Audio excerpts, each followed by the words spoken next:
Les amuseurs. Les conteurs. Les raconteurs. D'histoires, De fables. de légendes. Je reste ici.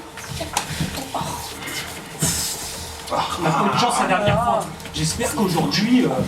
Non mais, qu'est-ce qui se passe hein? Oh mais poussez pas. Il y a une taverne là-bas. Je vais te faire boire un petit coup d'eau de vie. Mais non, c'est pas ce que j'ai mangé. C'est ce massacre. Cette boucherie d'enfants dans laquelle on s'est fourré qui me retourne l'estomac. Si tu le savais si délicat, fallait pas faire le métier de soldat. Je me suis fait soldat pour tuer des ennemis, des hommes. Et aussi pour renverser quelquefois des femmes dans la paille, pas vrai? Oui, à l'occasion. Mais toujours des femmes d'ennemis. Et pour égorger le bétail. Des ennemis. Et brûler leur maison. Et tuer leurs vieux, leurs poules, leurs gosses.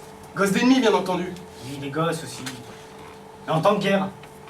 En temps de guerre, c'est pas une honte. Dans les tambours qui battent, les trompettes qui sonnent, les chansons guerrières, les beaux discours des capitaines à la fin. Pour cette boucherie aussi, tu auras le droit au beau discours des capitaines. Là, on tue des innocents. Parce qu'à la guerre, ils ne sont pas tous innocents. Qu'est-ce qu'ils t'ont fait? Ils t'ont fait quelque chose, c'est malheureux. Que tu as tué et que tu as égorgé au son des trompettes. C'était seulement un rêve. Mais moi je ne savais pas que c'était un rêve. Si bien qu'un peu après, je me suis réveillée encore sous la pression de ce rêve et si désespérée qu'on aurait dit une folle.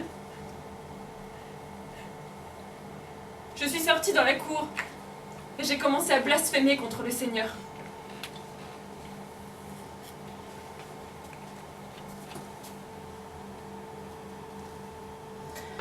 Dieu cruel et sans pitié,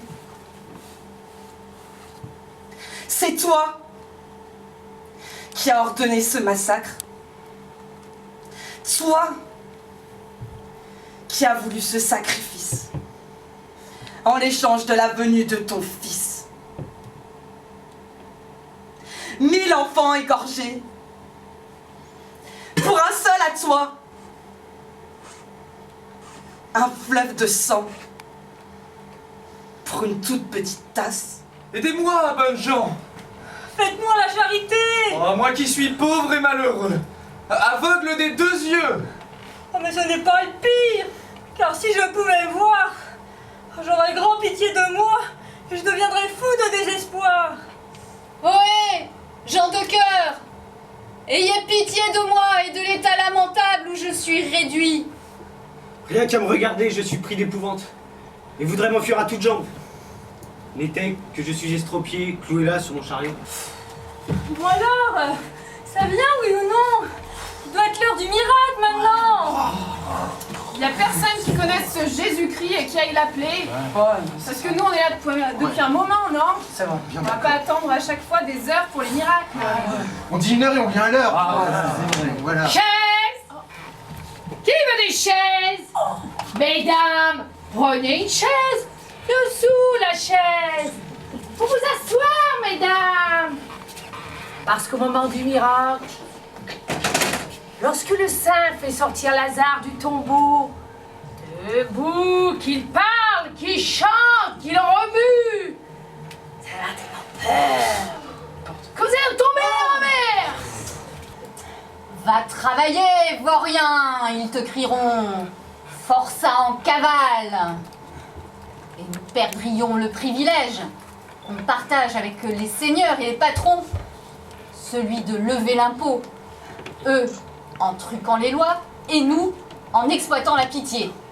Et tous, en truant dans les couillons. Oh, évitons cette rencontre avec le saint.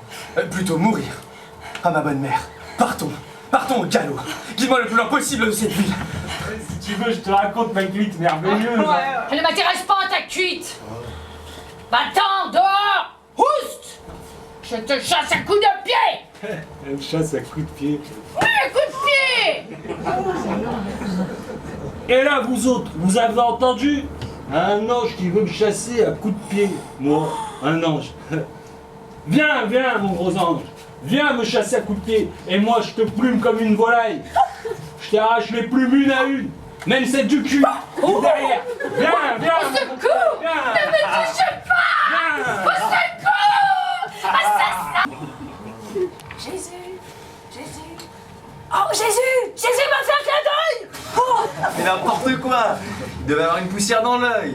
Et l'autre, elle croit que Jésus lui a fait un progrès.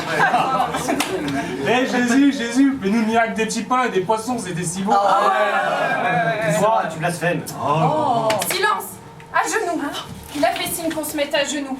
Il faut prier. Jésus était monté sur une table et il versait à boire à tout le monde. Buvez les amis, soyez en joie, saoulez-vous, prenez une bonne cuite. Ne remettez pas à plus tard, prenez du bon temps. Et tout à coup, il s'est souvenu de sa mère.